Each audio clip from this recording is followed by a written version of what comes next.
She rode through a blizzard to ask a stranger to marry her. He said no. She pulled out a gun.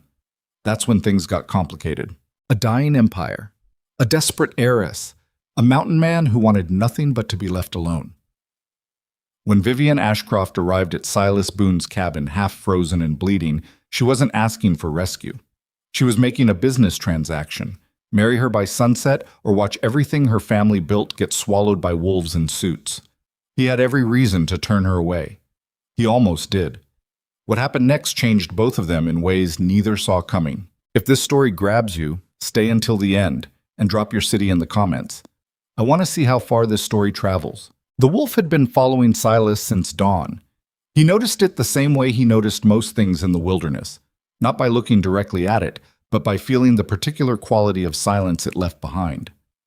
The spruce trees north of Black Ridge Creek had gone too quiet around 8 in the morning, and the elk tracks he'd been following had veered sharply east in a way that didn't match the wind. Something had spooked them, something patient. He didn't mind wolves. They were honest about what they were. Silas reset the last of his line of traps near the frozen edge of Carpenter's Creek, the cold working through his gloves the way it always did in December, starting at the fingernails, creeping inward, reminding him that the wilderness didn't actually care whether he was good at this or not. He was 34 years old and had been working these ridges for 6 years, and the cold still bit him the same as it had on his first winter. Some things didn't care about experience. He shouldered his pack and turned back toward the cabin. The sky above Black Ridge had gone the color of a bruise by noon, that particular purple-gray that old-timers called a widow sky, because it showed up before the worst storms and didn't apologize for what came after. Silas watched it for a moment, calculating. He had maybe 3 hours before the snow hit, probably less. He walked faster. The cabin sat in a natural hollow about 40 yards back from the tree line, sheltered on 3 sides by a horseshoe ridge of granite that broke the worst of the north wind. He'd spent an entire summer reinforcing the chinking between the logs, relaying the stone fireplace, and replacing the roof with timber he'd cut himself. It wasn't beautiful. It was functional, which was better. He was stacking the last of the firewood against the east wall when he heard the horse. Not the sound of a horse traveling through the wilderness at a natural pace. That would have been hoofbeats steady and rhythmic, fading in and out between the trees. What he heard instead was something struggling. A horse working too hard, breathing ragged, moving at a speed that suggested its rider either didn't know or didn't care that the animal was close to its limit. Silas set down the split log in his hand. He stood still for 3 seconds, listening, before he walked around to the front of the cabin and looked south toward the gap in the tree line where the old mining road came through. The horse appeared first, a black thoroughbred that had no business being on a mountain trail in December. It was lathered across the chest and neck, its breath coming in great white clouds, eyes showing white at the edges. The animal was built for flat land and speed, not for elevation and ice. Every step it took looked like a negotiation. The rider was worse. She was bent forward over the horse's neck, one hand gripping the mane, the other holding the reins in a way that suggested she'd lost feeling in her fingers some time ago. She wore a wool coat that had been expensive once, dark green, well cut, but it was soaked through, and her hat was gone, and her dark hair had come loose and was plastered against her face and neck by the wet snow that had started falling while she was still on the lower trail. There was something dark on the left side of her face. It took Silas a moment to recognize it as dried blood. She saw him and hauled back on the reins. The horse stopped with a shudder that nearly threw her. She straightened in the saddle. He could see the effort it cost her, the way she forced her spine upright and her chin level, and looked at him across the distance between them. "Are you Silas Boone?" she called out. Her voice was steadier than it had any right to be. "Depends on who's asking," he said. "Vivian Ashcroft." She said it the way people say names they expect to mean something. "I need to speak with you." "You're bleeding." She reached up and touched the side of her face with 2 fingers, almost like she'd forgotten. "I know. Your horse is done." "I know that too." He looked at her for a moment. Then he looked at the sky. The widow sky had darkened another shade while he was standing here, and the snow was picking up. Not dramatically yet, but with the purposeful quality of a storm settling in for a long stay. "Bring him around to the lean-to," Silas said, and turned back toward the cabin. He had the fire built up and a pot of water heating before she came inside. She took longer than he expected with the horse, and when the door finally opened and she stepped in, he understood why. She'd unsaddled the animal herself, rubbed him down, and gotten hay and water organized before she'd come in out of the cold. Whoever she wasn't helpless. She stood in the doorway for a moment, dripping on his floor, looking around the cabin with eyes that were taking inventory rather than judging. One room, stone fireplace, a plank table with 2 chairs, a narrow bunk, shelves of supplies along the east wall, a rifle above the door, traps hanging from the ceiling beams, some of them still needing work. "Sit down," he said. "I'll look at your face." "It's fine. You've got a cut over your cheekbone that's about 1 hard blink away from starting back up. Sit down." She sat down. He brought the water and a cloth and crouched in front of her, and she let him clean the wound without flinching, which told him it wasn't her first time having something like this tended to. The cut itself was maybe an inch long, not deep enough to need stitching, already beginning to close.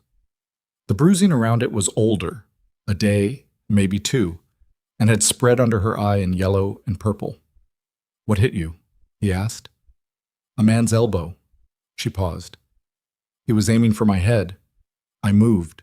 Silas said nothing. He finished cleaning the wound, pressed a folded cloth against it, and stood up. "Coffee?" he asked. "Please." He poured 2 cups and set one in front of her and took the other chair across the table. The storm was audible now, wind beginning to find the gaps in the eaves and whistle through them. Outside the single window, the light was failing faster than it should have been for early afternoon. Vivian Ashcroft wrapped both hands around the tin cup and looked at him. She was younger than he'd initially thought, mid-20s maybe, with the kind of face that would have been called handsome rather than pretty, all strong jaw and direct eyes and a mouth set in a line that suggested she'd made a decision somewhere on that mountain trail and hadn't changed her mind since. Her coat was hanging by the door, dripping steadily onto his floor. Underneath it, she wore a riding shirt and vest that had cost more money than he typically saw in a season. "I need you to marry me," she said. The wind pushed against the cabin wall. Silas drank his coffee. "Before sunset," she added. He set the cup down. "No." "You haven't heard, Miss Ashcroft." He said it carefully, the way he said most things. "I don't know you. You don't know me. Whatever it is that brought you up a mountain in a blizzard to ask a man you've never met to marry you before dark, I don't want any part of it. Drink your coffee. When the storm breaks, I'll get you down to the lower trail." "There won't be a lower trail by tonight." She set her own cup down. "And by tonight, if I don't have a husband, I will have nothing."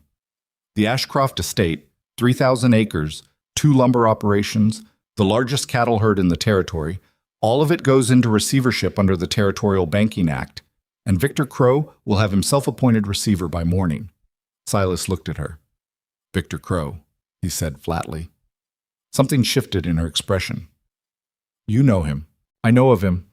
Silas leaned back in his chair. "About 6 years ago, I knew a man named Harlan Pruitt, who had a logging operation down on the Delaware River. Victor Crow decided he wanted that timber contract. He didn't negotiate. He just made life on that land impossible until Pruitt sold at a number that was an insult, and then he flipped it inside of a year for triple the price." He paused. "Harlan Pruitt drank himself dead 2 winters later, left a wife and 3 kids. "That's how he works," Vivian said. Her voice had gone flat. "That's exactly how he works. So why does marrying me stop him?" "Because my father's will has a clause." She reached into the interior pocket of her vest and produced a folded document, slightly damp at the edges, and slid it across the table. "The estate transfers to me outright on my 25th birthday, which was 3 weeks ago, but with a condition. I have to be married. My father believed an unmarried woman couldn't hold the estate against the kind of men who would try to take it." She paused, and something complicated moved across her face. He wasn't wrong about the threat. He was wrong about the solution. Silas looked at the document without touching it. "And if you're not married?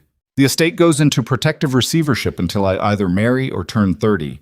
Victor Crow has been cultivating the territorial judge for 2 years. By the time the case went through the courts, there would be nothing left worth fighting for." She looked at him steadily. "I've been trying to find a husband for 3 weeks. Every man in town either works for Crow or is afraid of him. You're the only person in 50 miles who owes Victor Crow nothing.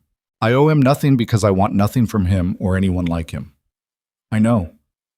Then you know I'm not the right choice for this. You're the only choice. She said it without drama, which was somehow worse than if she'd been desperate about it. I'm not asking you to love me. I'm not asking you to live under the same roof. I'm offering you $2,000 in gold, paid the day the estate is secured, for nothing more than signing your name next to mine and standing next to me while a judge reads some words over us. She held his gaze. You can go right back to this mountain the next morning. $2,000. He did the math without meaning to. 3 years of good trapping, 4 years of bad. Where's the judge? He said. Reverend Cass in Black Ridge can perform a civil ceremony. He's not under Crow's thumb. He's too old and too stubborn to bother with. She glanced at the window. We have maybe 4 hours before the storm makes the road impassable. The road's already half impassable, he said. Your horse is spent. I know. She met his eyes. I'll ride behind you. Silas was quiet for a long moment. He looked at the fire. He looked at the document on the table. He thought about Harlan Pruitt's wife, who he'd seen once, years ago, at a trading post on the edge of the territory, a woman who moved like someone waiting for another blow to land. He thought about the $2,000, which was honest money for an honest arrangement between two people who understood exactly what they were doing. He picked up the document and read it. It took him 7 minutes. He read slowly and carefully, the way his father had taught him, because his father had also taught him that the words people rush past are usually the ones that matter. The clause was exactly as she described it. There were no tricks in the language that he could find, no secondary provisions that would bind him to anything beyond the legal act of the marriage itself. It was the kind of document written by a man who trusted the law more than was probably wise. He set it back down. There are conditions, he said. She blinked, just slightly. All right. This is a legal arrangement, nothing else. When it's done and the estate is secured, you get a lawyer to draw up whatever papers are needed to end it cleanly. I won't contest anything. I won't make demands. Agreed. Whatever's between you and Crow stays between you and Crow. I'll stand next to you today. I won't be your soldier. I'm not asking you to fight my war. He looked at her. No, he said slowly. You're just asking me to fire the first shot. Something in her expression shifted. A quick tightening around her eyes that she controlled fast, but not quite fast enough. She knew he was right. This was never going to be as simple as a signed document and a handshake. They both understood that. But she didn't argue with him, which he respected. Those are my conditions, he said. I accept them. Silas stood up and took his coat from the peg by the door. Give me 10 minutes to get the horse ready, he said. They came down the mountain in a world that was going white around the edges. He rode his own horse, a gray quarter horse named Dutch that had been up and down these trails in worse weather than this, and Vivian rode behind him with her hands gripping the sides of his coat rather than wrapping around his waist, because she was that kind of person. He noticed it and said nothing. The road from the cabin to the town of Black Ridge was 7 miles of switchbacks and frozen ruts that Dutch navigated mostly by memory. The snowfall had gone from purposeful to serious, the wind cutting across the exposed stretches of trail in a way that made conversation impossible and thought difficult. Silas focused on Dutch's ears, watching the way the horse read the terrain, giving him rein where the footing was uncertain. Behind him, Vivian didn't complain. She didn't ask how much farther. She sat straight against the cold and the wind and held on without being told to. And when Dutch stumbled on a patch of ice and caught himself, she didn't make a sound. He found himself wondering without wanting to what had gotten her up this mountain in the first place. Not the legal mechanics of it. He understood those. What had gotten her on a horse alone in December, riding into elevation in a storm, to ask a stranger she'd apparently located by reputation and stubbornness. That took something that most people didn't have. How'd you find me? He called back loud enough to carry over the wind. There was a brief pause. Magistrate's office keeps a record of trapline registrations, she said. Yours lists a cabin at 40 yards north of Carpenter's Creek in the Black Ridge Hollow. I had the map. That map is 4 years old. I noticed. Another pause. The cabin moved 6 yards east. He almost smiled. Didn't. Who else knew you were coming up here, he asked. No one I trust. That's not an answer. My lawyer knew I was pursuing options. I didn't tell him which ones. Her voice was matter of fact. If Crow's men knew I'd come up here specifically, they'd have been on the trail behind me. They weren't. Silas looked back over his shoulder at the mountain road disappearing into white. She was right. No one had followed them.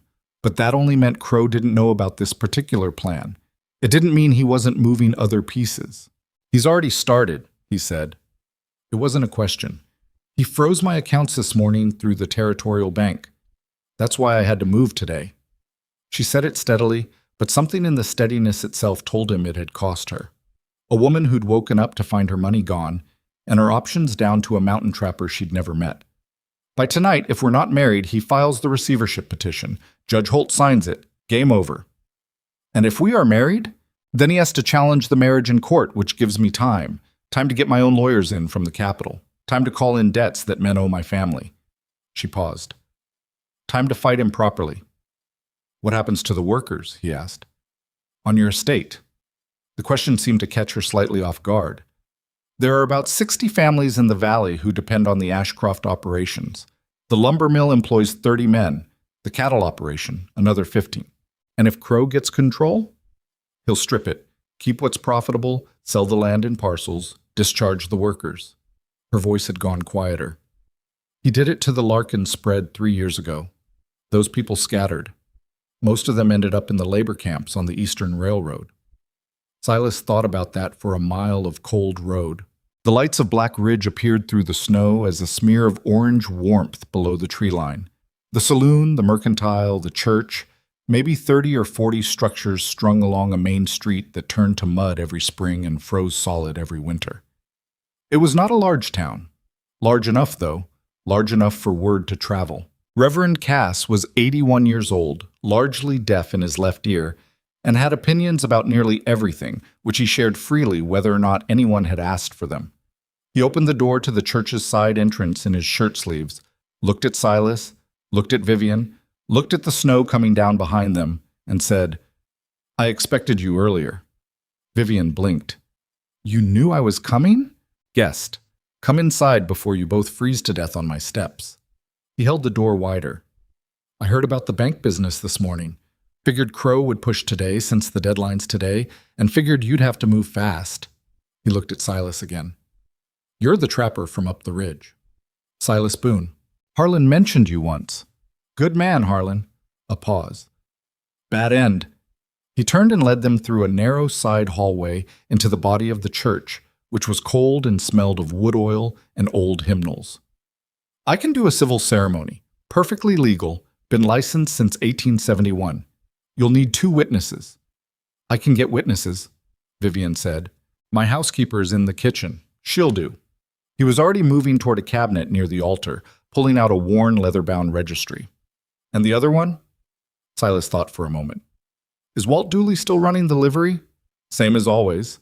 He'll do it.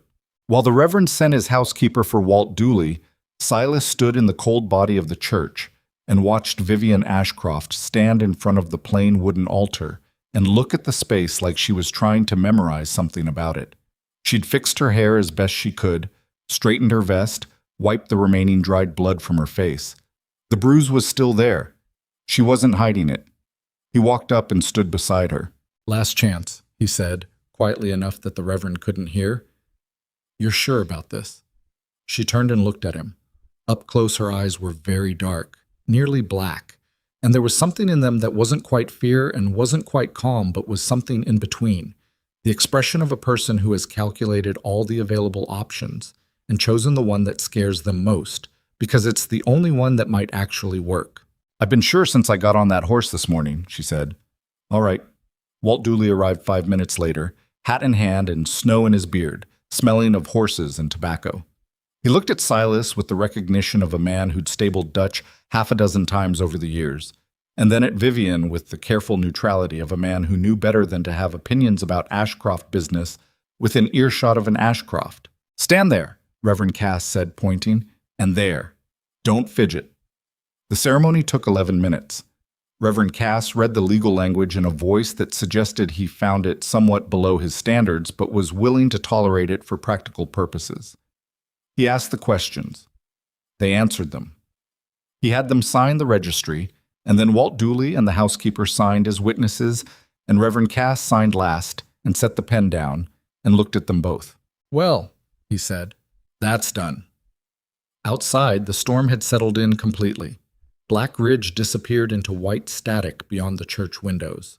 Silas looked at the signatures in the registry, his own name next to hers. Strange to see them together like that. The sharp, forward-leaning letters of a woman who'd been educated in a real school, and his own flat, careful print that he'd taught himself from a surveyor's manual at 17. Walt Dooley shook his hand and said something about Dutch needing new shoes, which was probably true, and then excused himself back into the storm. The housekeeper disappeared toward the kitchen. Reverend Cass began carefully blotting the registry page. Vivian turned to Silas. "Thank you," she said. It came out plainly, without ornament, and that was what made him believe it. "Don't thank me yet," he said. "Crow's going to hear about this tonight." "I know. The question is what he does next." "I know that too." He looked at her. "You have a place to stay tonight? Safely?" Something crossed her face. "The mansion is mine legally. His men don't particularly care about legally." He said it not unkindly. "Where's the nearest person who'll back you up if things go sideways tonight?" She was quiet for a moment. "Silas, Miss Ashcroft." "Vivian?" She corrected him without sharpness. "If we're married, you may as well use my name." Vivian. He tried it. It fit her somehow. Not soft, not hard, just precise. "Where?" She looked at him steadily. "My estate manager, Thomas Reeves, lives on the property. He's been with the family for 20 years. I trust him. Get to him tonight. Don't go anywhere in the mansion alone until morning." He paused. "Lock your doors." "You sound like you're expecting an immediate response." "I'm expecting Victor Crow to be a man who does things immediately when he's cornered." He looked at the window. The storm was total now, obliterating the town into soft orange smears and white darkness. He didn't plan for this. People like him make their worst decisions when they're surprised. Vivian was quiet for a moment. She was watching him with an expression he couldn't quite read. "You said you weren't going to be my soldier," she said. "I'm not." He reached for his coat. "I'm telling you to lock your doors. That's common sense, not soldiering." He heard her exhale slowly behind him as he fastened his coat buttons. "I'll have the $2,000 ready by end of week," she said. "Once my lawyer confirms the marriage registration is filed and the receivership petition is denied." "There's no hurry." "There's always a hurry with money," she said. "My father taught me that. The people who tell you there's no hurry are usually the ones planning to change their terms." He turned and looked at her. "I'm not planning to change my terms." She held his gaze. "I believe you," she said, and she said it like a woman who didn't say it often and meant it when she did. He put Vivian in the livery with a borrowed horse, Walt Dooley's own brown gelding, solid-footed and calm, and watched her ride out toward the estate road through the driving snow before he turned back toward the main street of Black Ridge. The saloon was called the Copper Dog, and it was the kind of place that had opinions about everyone who walked through its doors. Silas didn't drink much, but he drank enough to have a familiarity with the bartender, a big, quiet man named Osgood, who remembered what you'd had last time and didn't push conversation on people who weren't looking for it. He went in, sat at the end of the bar, and ordered a whiskey he didn't particularly want. Within 4 minutes, he could feel the room knowing something had happened. Word traveled in small frontier towns the way water traveled in permafrost, not on the surface, where you could see it, but underneath, through channels you couldn't map, surfacing suddenly in places that surprised you. Someone had seen them go into the church. Someone else had seen Walt Dooley and the housekeeper follow. Someone had probably been watching the church windows. A man sat down on the stool next to him. Silas hadn't invited it. "You're the trapper," the man said. He was in his 40s, well-dressed by Black Ridge standards, with the particular grooming of someone who worked in an office rather than outdoors. "From up the ridge." "That's generally known," Silas said. "I work for Victor Crow." The man said it without embarrassment, the way an employee states a fact. "Mr. Crow would like to meet with you at your earliest convenience. He believes there's been a misunderstanding that he'd like to address directly." Silas looked at his whiskey. "That's a polite way to put it." "Mr. Crow is a polite man." "I'm sure." He drank half the whiskey. "Tell Mr. Crow I'm not available for meetings." The man was quiet for a moment. He's offering, I know what he's offering. Silas set the glass down and turned to look at the man directly, which he hadn't done yet. The man had the eyes of someone who'd learned to keep his face neutral over a long professional career. Not a bad man, necessarily, just a man who worked for one. Tell him the answer is no to whatever it is. Mr. Crow tends to find no inconvenient. Most men do. Silas put coins on the bar for the whiskey. Good evening. He stood up and left before the man could say anything else. Outside, the storm hammered the main street of Black Ridge with a cold fury that had given up being persuasive and was now simply demonstrating its power. The storefronts were dark. The few people who'd been on the street had found indoor solutions. The snow was ankle-deep now, and adding fast. Silas stood on the boardwalk for a moment, collar up against the wind. He had no particular reason to stay in Black Ridge tonight. The cabin was 7 miles up a mountain in a blizzard, which was inadvisable but not impossible. He'd made worse trips in worse weather. He could be back in his own space by midnight. He could put the signed registry and the name of Victor Crow and the dark eyes of Vivian Ashcroft in a sealed room in the back of his mind and get on with the life he'd spent 6 years building. That was the sensible thing. He stood there in the snow and thought about the 60 families Vivian had mentioned, the lumber workers, the cattle hands, the people who would scatter into the labor camps on the Eastern Railroad if Victor Crow got what he wanted. He thought about Harlan Pruitt's wife with her waiting for the blow expression. He thought about Vivian Ashcroft on that mountain horse, half frozen, with blood on her face, sitting straight in the saddle because she was that kind of person. Lock your doors, he'd said, as if doors were going to be enough. He stood in the storm for another minute. Then he went to the livery and woke Walt Dooley up and asked if there was a room above the Mercantile he could rent for the night. Walt looked at him with the expression of a man adding things up. Storm rate is $2, he said. Fine. He didn't sleep much. He lay on the narrow cot above the Mercantile and listened to the storm work itself out against the building and thought about what he'd done today and whether it was going to be the thing that finally ended his quiet life on the mountain, and decided that it probably was.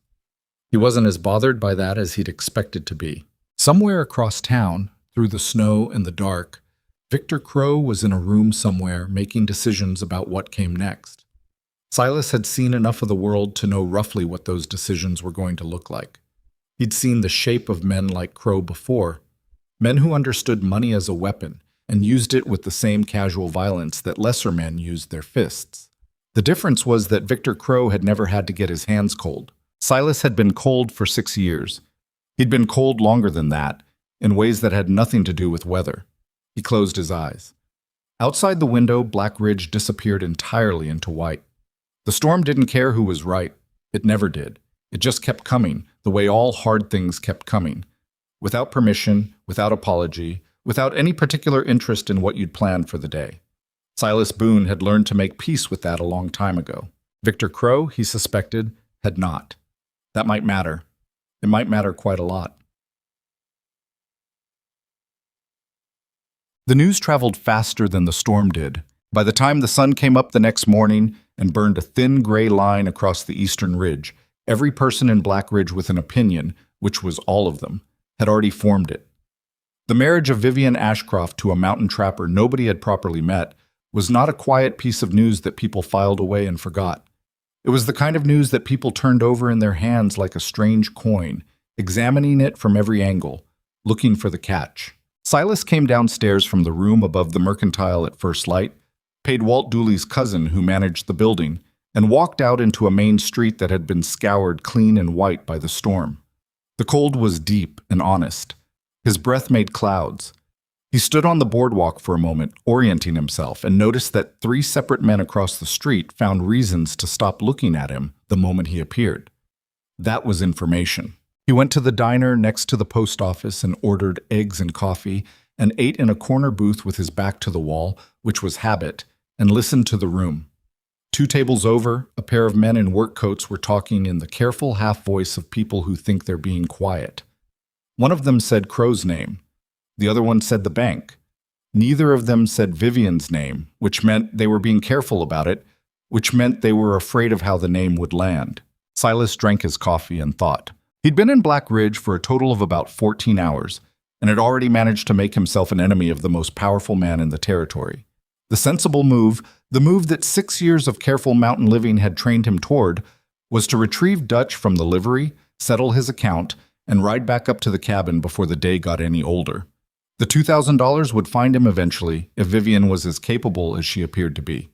His part was done. He was on his second cup of coffee when the diner door opened and Thomas Reeves came in. Silas had never met Thomas Reeves, but he recognized him immediately as the kind of man who exists in every operation of any size.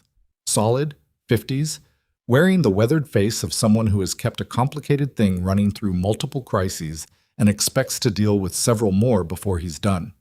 He had a hat in his hand and he looked around the diner with the directness of a man on an errand, and when his eyes landed on Silas, they stayed there. He came to the table and didn't sit down until Silas nodded at the opposite chair. "Thomas Reeves," he said. "Estate manager." "I figured," Silas said. "Mrs. Boone asked me to find you." He said the name carefully, like he was still getting used to the shape of it. "There's been a development." Silas set down his cup. "Tell me." Reeves turned his hat in his hands twice before he answered, a nervous gesture from a man who wasn't generally nervous, which told Silas it was bad before a single word came out. Two of Crow's men came to the main gate at first light, said they had a legal document requiring access to the estate's financial records. Our attorney, Mr. Hale, reviewed it. He says it's legitimate, a court order signed by Judge Holt, issued at roughly 11 o'clock last night. 11 last night, Silas said. The storm was still going at 11. Yes, meaning Holt signed it from his house. That would be our reading. Silas looked at the window. Outside the main street of Black Ridge was beginning to show the first signs of morning activity. A wagon moving slowly through the rutted snow, a woman shaking a rug off a second-floor railing. Normal life, happening in the same geography as something that was anything but normal. "What does the order cover?" he asked. "Access to review the estate's operational accounts. Crow is apparently arguing that the marriage was entered into fraudulently, that you were paid or coerced, and that therefore the inheritance clause was not properly satisfied." Reeves paused. "He's claiming the estate is still subject to receivership. On what basis?" "His lawyers are arguing that a marriage performed under financial duress, between parties unknown to each other, with a monetary agreement attached." Reeves stopped. "They're calling it a purchased marriage, which is not legally recognized." Silas was quiet for a moment. He hadn't touched his eggs in the last few minutes, and they were getting cold. He looked at them without particular interest. "Where's Vivian?" he asked. "At the estate. She's holding herself together, but barely." Reeves said it with the plainness of a man who'd known someone long enough to drop the polished version. "She didn't sleep. She's been on the telephone with Mr. Hale since 6 this morning. The trouble is that Hale is good, but he's one man, and Crow has 4 lawyers from the Capitol already at the hotel. 4 lawyers, a bought judge, and a court order signed at 11 at night in a storm." Silas considered what that meant in terms of planning. You didn't organize that kind of response overnight unless you'd already prepared it, which meant Crow had anticipated this possibility, had prepared for it, had a playbook ready, which meant he'd been watching Vivian's moves for longer than she'd realized. "She needs lawyers from the Capitol," Silas said. "She's trying. The telegraph office opens at 8. The roads were closed last night." Reeves hesitated. "There's another problem." Silas waited. 3 of our lumber workers didn't come in this morning. They sent word through a neighbor that they'd been offered other employment. He said it evenly, but the weight behind it was clear. The offer came from a man nobody recognized. Cash payment, immediate start. Crow's pulling workers. Looks that way. Silas pushed the eggs aside and put money on the table. "I need to speak with Vivian." The ride out to the Ashcroft estate took 40 minutes on roads still half buried in last night's snow. Reeves rode alongside him without much conversation, which Silas appreciated. Dutch picked his way through the drifts with the experienced patience of a horse who had been doing this for years and had opinions about it, but kept them largely to himself. The estate revealed itself in stages. First the fence line, good solid cedar posts strung with wire that had been properly maintained, then the outer pastures where cattle stood in patient clusters against the cold, their breath rising in collective clouds. Then the main gate, a timber arch with the Ashcroft name worked into the iron crosspiece, and beyond it the main house. It was a large house, built in the way that men built large houses when they wanted to communicate permanence. 2 stories of stone and timber, wide covered porch across the front, 4 chimneys, every window square and true. It said money, but it said old money, earned money, the kind that had been converted into something meant to last. Crow's 2 men were still at the gate. They were standing in their own footprints, which suggested they'd been there long enough to stamp them deep. They watched Silas and Reeves ride in without moving, which was deliberate. Men who stand that still in that temperature are making a point. Silas rode past them without acknowledging they existed. Vivian met him at the front door. She'd had maybe 3 hours of sleep. He could see it in the particular translucent quality of her skin and the set of her jaw, which was the set of a person running on pure stubbornness. She was dressed properly, hair up, which told him she understood that how she appeared today was going to matter. She looked at him and then, briefly and only for a second, looked like someone who was relieved, which she immediately replaced with something more controlled. "You stayed," she said. "I haven't left yet," he said. Not the same thing, and they both knew it. "Tell me what Hale said about the court order." They went inside. The entrance hall was the first room Silas had been in that matched the outside of the house. High ceiling, stone floor, a staircase on the right that had been built to impress. They went past it into a smaller room off the hall that was clearly where actual work happened. A desk covered in documents, 2 chairs, a telephone. The remains of a breakfast that hadn't been eaten. Vivian sat at the desk.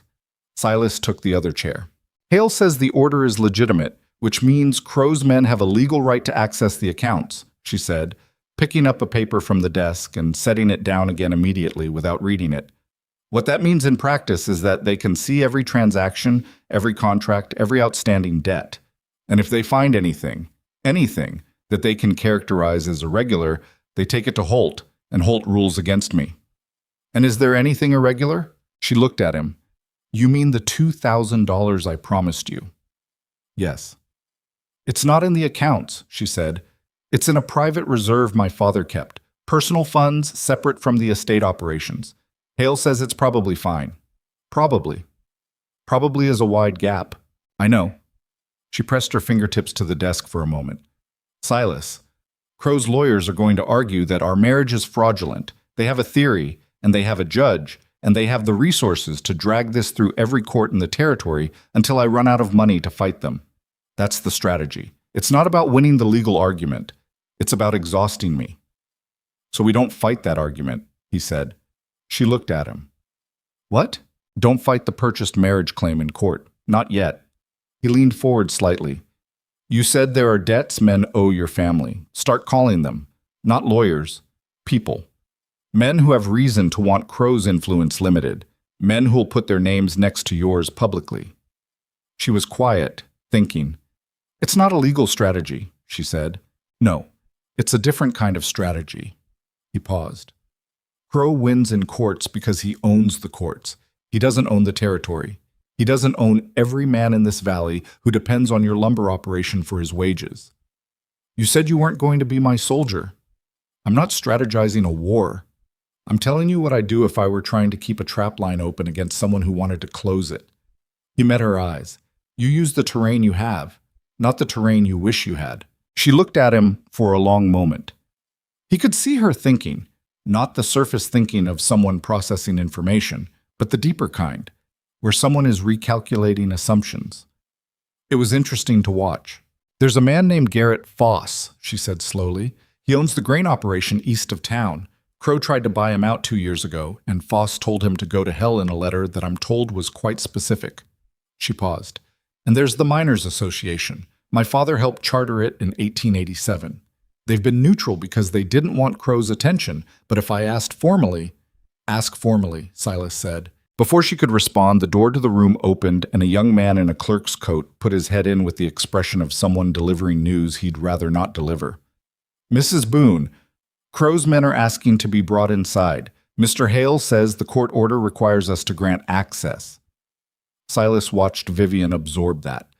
The name landed slightly wrong, Mrs. Boone, and she blinked once at it, then straightened her spine. "Show them to the account room," she said.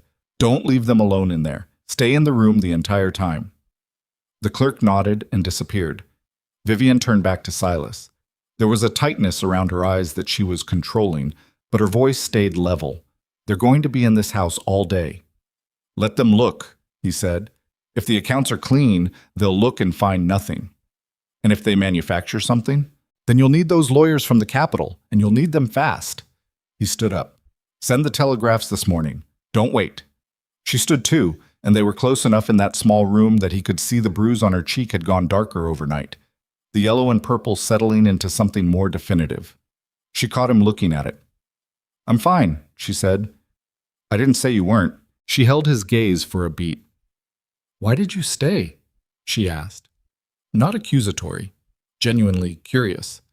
You had your conditions. You signed the paper. You could have gone back up the mountain and sent a lawyer to collect the money. He thought about Crow's men at the gate, standing in their own footprints. He thought about the 3 lumber workers who hadn't come in this morning. He thought about 60 families in the labor camps on the Eastern Railroad. I haven't decided to stay, he said. I'm still deciding. She accepted that without argument. All right, she said, and then, quietly, thank you for this morning. Don't thank me yet, he said, which was the second time he'd said that to her, and she noticed. A small recognition moved across her face, like she was filing it away. He went out through the entrance hall and down the porch steps and stood in the cold yard while Crow's 2 men were escorted inside by the unhappy clerk. They were professionals, good coats, careful faces, the practiced neutrality of men paid well to do things in other people's houses. They didn't look at Silas as they passed. That was also deliberate. He watched them go in.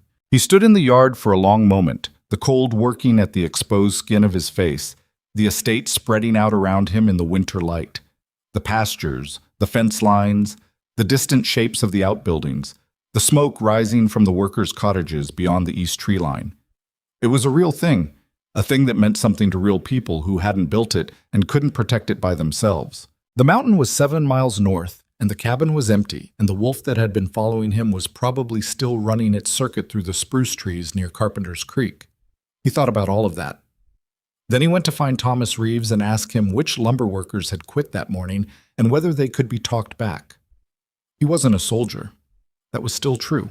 But he knew how to read terrain. He knew how to think about what was worth defending and what was worth abandoning. And he knew, with the particular certainty of a man who has spent years reading The Wilderness, that Victor Crow was not done. What had happened this morning was not an escalation. It was a probe. A careful, well-planned probe designed to find the weak points before the real pressure came. The real pressure was coming. Silas could feel it the way he felt weather, low in his chest, before the clouds arrived. He found Reeves in the equipment barn, talking to a wiry man with a red beard who turned out to be the mill foreman, a person named Acker, who had the handshake of someone who worked with his hands every day and the eyes of someone who was quietly furious about the morning's events. The 3 men who left, Silas said to Acker without introduction. What were they offered? Acker looked at Reeves. Reeves nodded slightly. Double wages, Acker said. Cash, up front, for work at one of Crow's eastern operations. He paused. They're good men.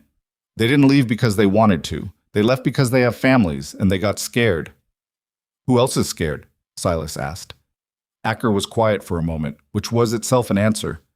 How many men do you have left at the mill? Silas asked. 27, but if Crow keeps pulling, or if the accounts get frozen and wages don't go out Friday? Acker stopped. I can't ask men to work for promises. What would it take to keep them through the week?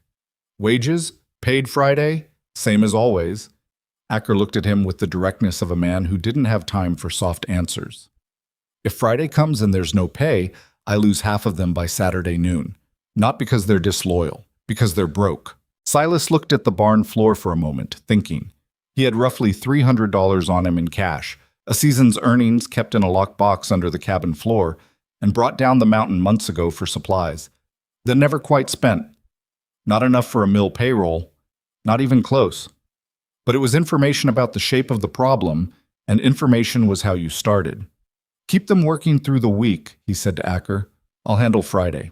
Acker looked at him with the flat expression of a man who had been promised things before. And who are you exactly? I'm the man who married your employer this morning, Silas said. That's enough for now. It wasn't a satisfying answer. Acker's expression said so clearly, but the foreman nodded once, the nod of a man reserving judgment, and went back to his work. Reeves walked Silas back toward the main house through the cold, their boots crunching in the packed snow of the yard. Above them, the winter sky had gone the hard, clean blue that followed bad storms, the kind of sky that looked beautiful and meant nothing good about temperature. "You can't actually guarantee Friday's payroll," Reeves said. "Not an accusation, just a fact being named. Not by myself," Silas said, "but Vivian can if her accounts stay accessible." He paused. "How long before Crow's lawyers finish with the records?" "End of day, most likely." "And then Holt rules?" "Within 48 hours, Hale thinks." 48 hours. Silas thought about the terrain of it, the shape of what could happen in 48 hours, the pressure points, the places where things could go wrong or could be held. It was the same kind of thinking he applied to a bad stretch of winter, working out which resources he had, which he could get, and what he could afford to lose. He was still thinking about it when they got back to the house and found the front door standing open and a man he didn't know standing on the porch with an expression on his face that said something had already gone wrong inside. The man looked at Silas with the startled recognition of someone who had been expecting a harder version of this moment and was now recalibrating. "They found something," the man said. He was Hale, the lawyer. Silas recognized the type even before Reeves said the name. "In the subsidiary accounts, a series of transfers from 3 years ago that don't match the ledger records. Someone altered the records." Silas stopped walking. "Someone altered them recently," Hale continued. "Or the originals were altered and the alterations are just now surfacing. I don't—" He pressed his hand to the back of his neck. "I don't know yet. What I know is that Crow's men photographed the pages and they're riding for town right now." Above them, through the open door, Silas could hear Vivian's voice. Low, controlled. The voice of a woman keeping herself together through sheer concentration. He couldn't make out the words, but he could hear the particular tension in them, the sound of someone holding a weight that was getting heavier by the minute. He stood on the porch steps in the hard blue cold and understood that he had been right about the probe. This was what they'd been looking for. Manufactured or real, it didn't matter yet. What mattered was that Crow now had a document, a judge, and 48 hours. And Vivian Ashcroft, who had ridden through a blizzard and bled on his cabin floor and signed her name next to his in Reverend Cass's cold church, was inside this house running out of room. He was still deciding whether to stay. But he went inside. The altered ledger pages were the kind of problem that looked different depending on which side of the desk you sat on. From Hale's side, the lawyer's side, the side that dealt in documents and precedent and the particular grammar of territorial law, they were a catastrophe. 3 years of subsidiary account transfers that didn't match the original ledger entries meant either fraud committed by someone inside the Ashcroft operation or fraud committed against it. Either way, Judge Holt had what he needed to freeze every account connected to the estate while an investigation ran its course. And an investigation, in a territory where Victor Crow had cultivated the right relationships for the better part of a decade, could run as long as Crow needed it to. From Silas's side, the side that had spent 6 years reading terrain and making decisions with incomplete information in bad weather, they were a different shape of problem entirely. Not a catastrophe. A manufactured obstacle. And manufactured obstacles had origins, which meant they had edges, which meant they could be worked around if you stopped looking at the obstacle itself and started looking at what it was designed to prevent you from doing. He sat in the account room for 2 hours that afternoon while Hale went through the ledger page by page, and he listened, and he asked flat practical questions that Hale sometimes answered with impatience and sometimes with the surprised respect of a man realizing the question was better than he'd expected. Vivian sat across the table with a pen in her hand, making notes in a tight, careful script, her face controlled, her eyes doing the thing they did when she was thinking hard. A slight narrowing, a stillness, like a woman watching something through a rifle sight. At the end of the 2 hours, what they knew was this. The altered entries all trace back to a single subsidiary account used for equipment purchases. The alterations made it appear that roughly $4,000 had been transferred out of the estate to an account in the capital with no corresponding purchase record. $4,000 was not enough to destroy the estate. It was exactly enough to make the estate look dirty. "It's a plant," Silas said. Hale looked up from the ledger. "We can't prove that." "Not yet." Silas looked at Vivian. Who had access to these records? Everyone with estate business access.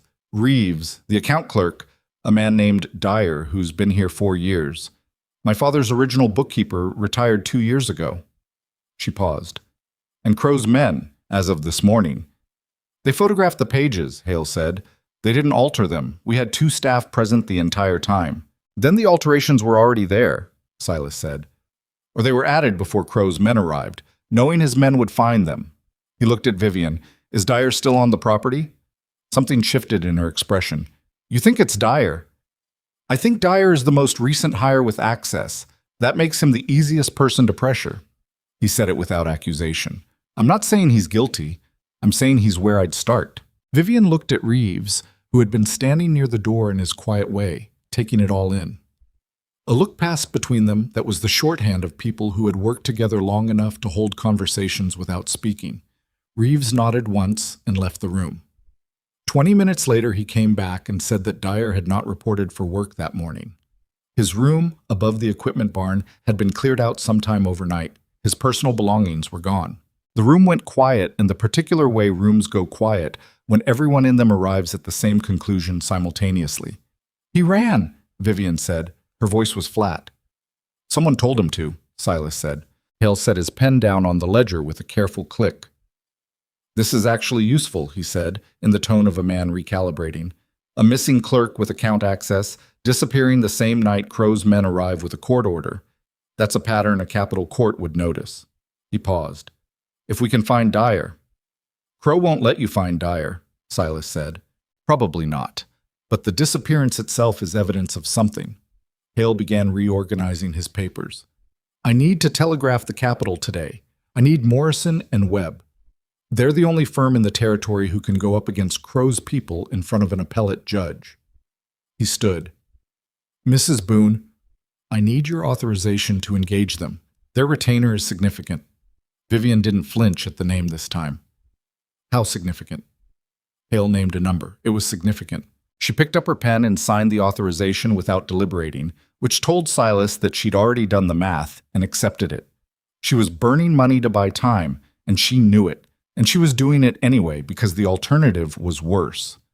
After Hale left for the telegraph office, the room was just the two of them and a table full of papers that represented the entire architecture of what Crow was trying to take apart. Friday? Silas said. Vivian looked up. What about it? Acker says if wages don't go out Friday, you lose half the mill workers by Saturday. If you lose the mill workers, the lumber operation stops. If the lumber operation stops, I know what it means. She said it quietly. The estate's primary income is lumber. If the mill goes dark for more than 2 weeks, I can't service the operational debts, and Crow doesn't even need the court. The business collapses on its own. She set the pen down. My accounts are functionally frozen. Holt hasn't formally ordered it yet, but the bank manager, Crow's man, stopped processing withdrawals this morning under the claim of pending litigation. How much do you have outside the estate accounts? She looked at him. Why? Because I have $300 on me that I was saving for spring supplies, and I need to know whether it matters. Something crossed her face. A complicated thing, not quite gratitude and not quite distress, somewhere between. Silas, I'm not offering charity, he said. I'm asking a practical question. She was quiet for a moment. My father's personal reserve, the private funds I mentioned. Holt's order specifically names the estate operational accounts. If the reserve is structured separately enough, she stopped.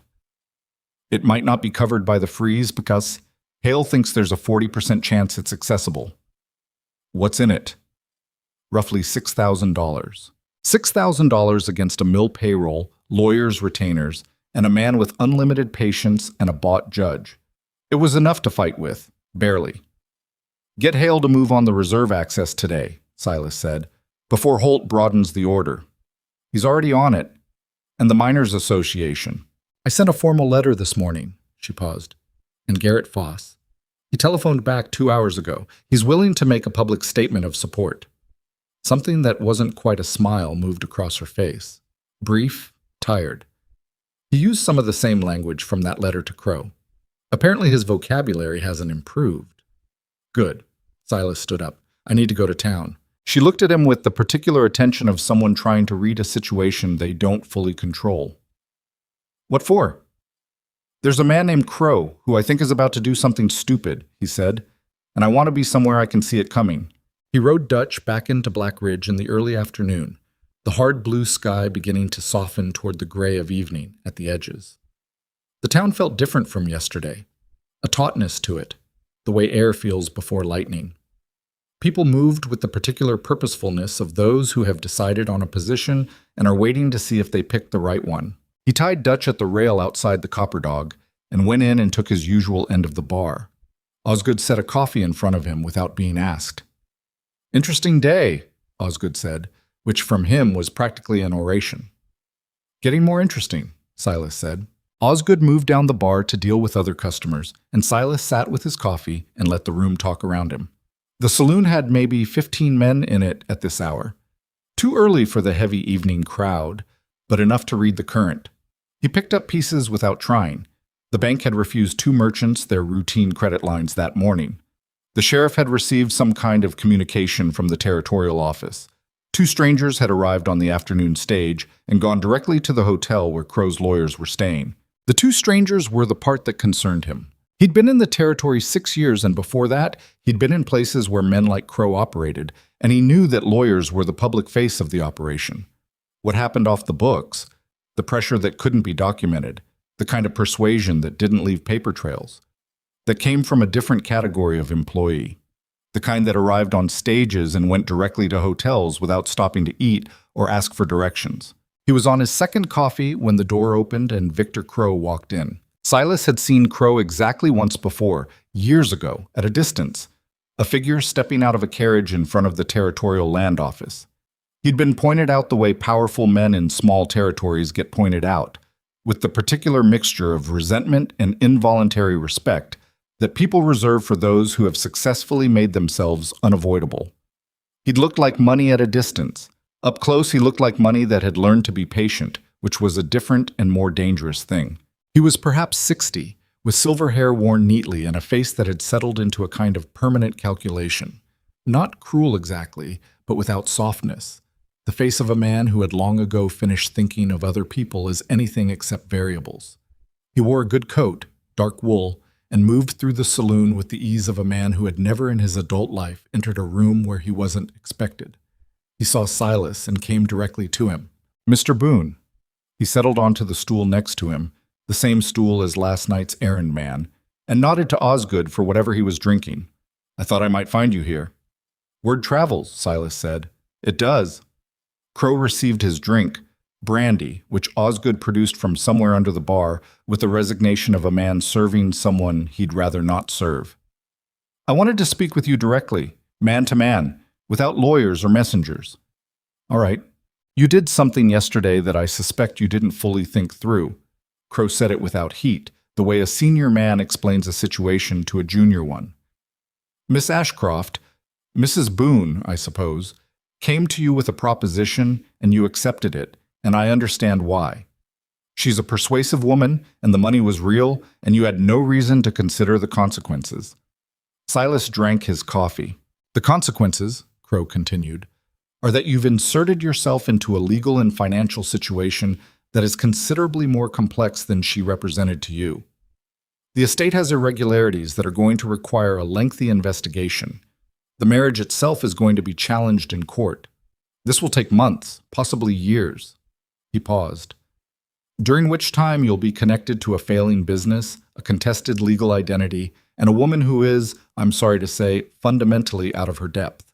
"She seems in pretty good depth to me," Silas said. Crow smiled.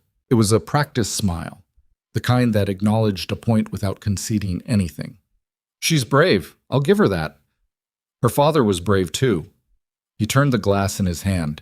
He was also broke when he died, which his estate manager has been concealing through exactly the kind of bookkeeping irregularities that my people found today. "I'm not the villain of this story, Mr. Boone. I'm the man who's been patiently waiting to absorb an operation that has been mismanaged for years." Silas looked at him then. Really looked, the way he looked at terrain he was about to have to cross. "You practiced that," he said. Crow blinked, barely. "Pardon?" "That speech. You practiced it. Silas set his cup down. It's a good speech. It's got the shape of something a reasonable man would say. It's got just enough truth in it. The estate does have problems. Vivian is fighting uphill. That it sounds like honesty. He paused. But the bookkeeping irregularities your people found today were put there by a clerk named Dyer, who left town last night. And you know that because you're the one who told him to leave. The saloon had gotten quieter. Not dramatically. People at the far end were still talking. But the men within earshot had all found reasons to be less conspicuous. Osgood had stopped moving entirely. Crow looked at Silas for a moment with an expression that was the first genuinely unguarded thing he'd shown. Then the calculation came back smooth and quick. That's an accusation without evidence, he said. Most things are, before they're proven. Silas stood up and put money on the bar. I'm not a lawyer, Mr. Crow. I can't prove anything in a court, but I've been listening to this town all day, and what I'm hearing is that the bank cut 2 merchants off this morning for no business reason, that workers are being offered cash to abandon the Ashcroft operation, and that 2 men arrived on the afternoon stage and went straight to your lawyers. He looked at Crow steadily. That's not a legal dispute. That's a siege. Crow said nothing. Sieges work when the thing you're surrounding runs out of supplies, Silas said. She's not going to run out of supplies. He picked up his coat and left Crow sitting at the bar with his brandy and his practiced speech and the particular expression of a man who has just recalibrated something. Outside, the cold hit him clean and immediate. He stood on the boardwalk and let it settle. He'd just made things worse. He knew that before he'd opened his mouth, had known it while he was saying it, and had said it anyway, because there was a point at which strategic patience stops being wisdom and starts being cowardice, and he'd crossed that line somewhere around the moment Crow called Vivian out of her depth. That had been the practice part of the speech designed to land on Silas specifically, and it had landed exactly the way Crow intended, which made Silas angry in a quiet, flat way that took him a moment to recognize. He rode back out to the estate in the failing light and found Vivian in the main hall with Reeves and a man he didn't know, broad, mid-50s, with the hands of someone who had worked mills for 30 years.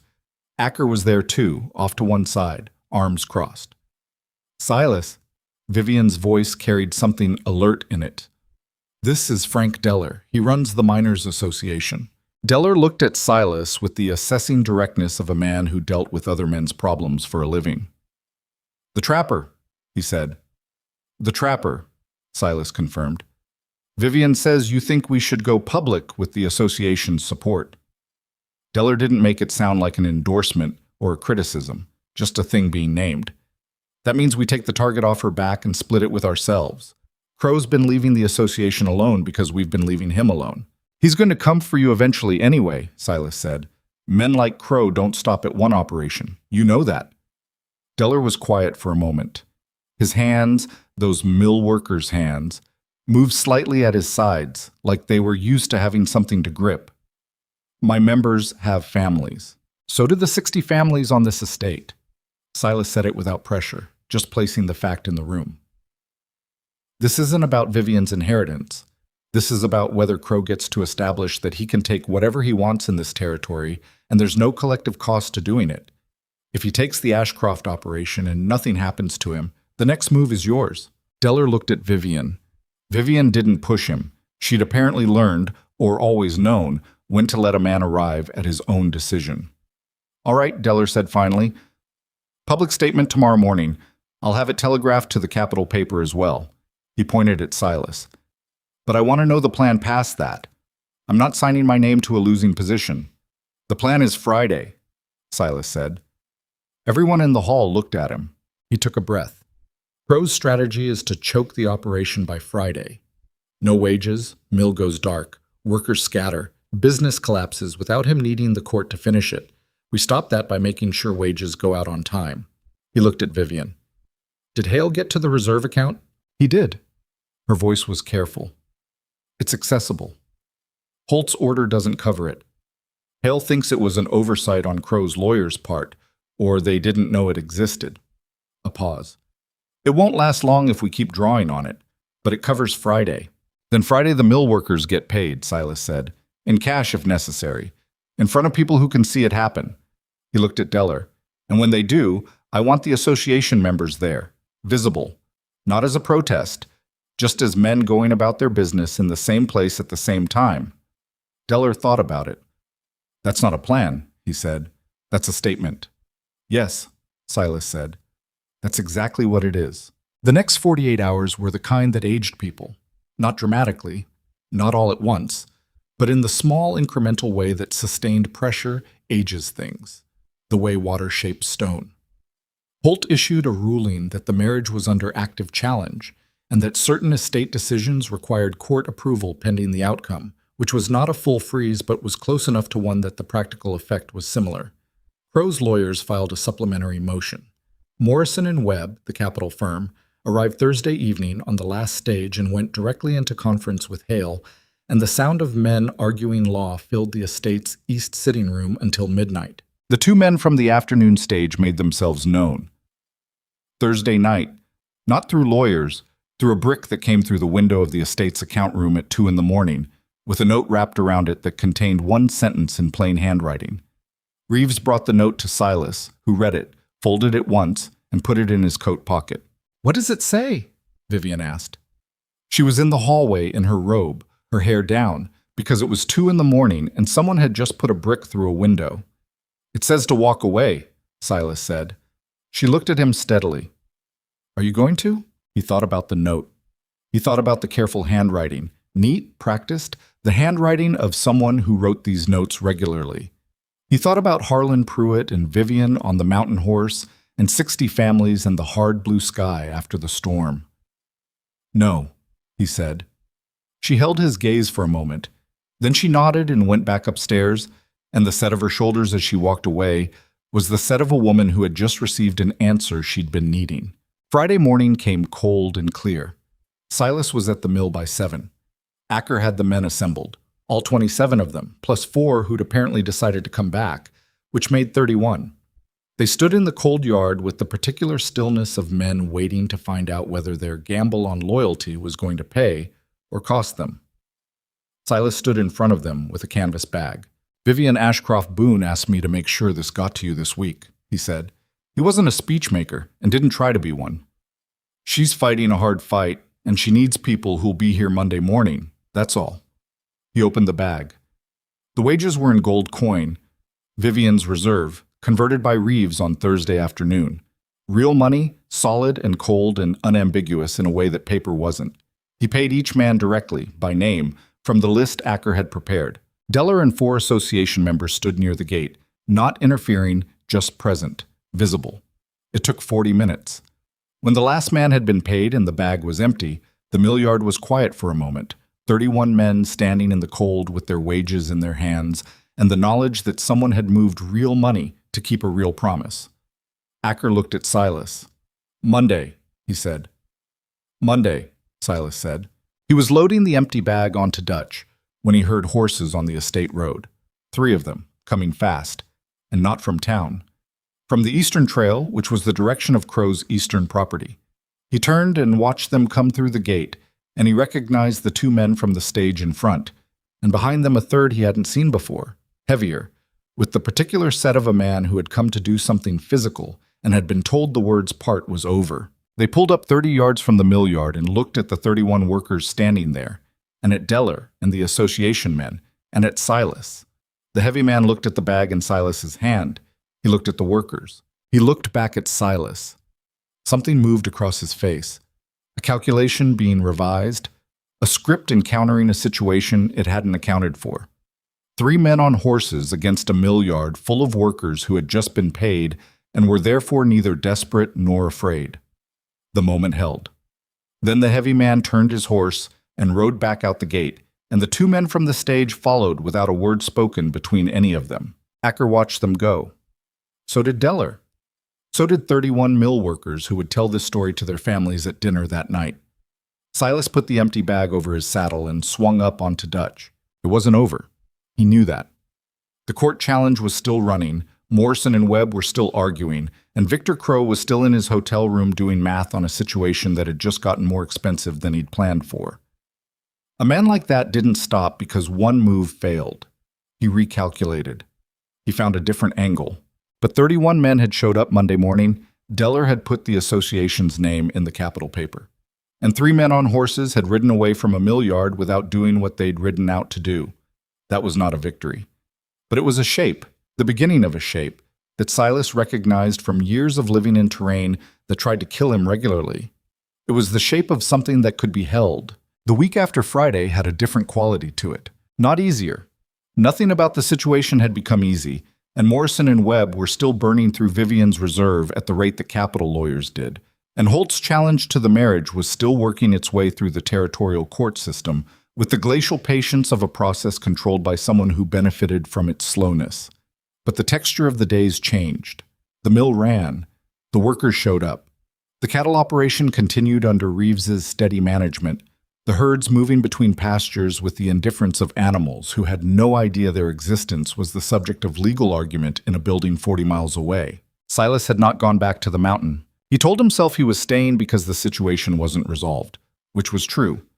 He told himself it was practical, that being present on the estate made certain things harder for Crow's people, which was also true.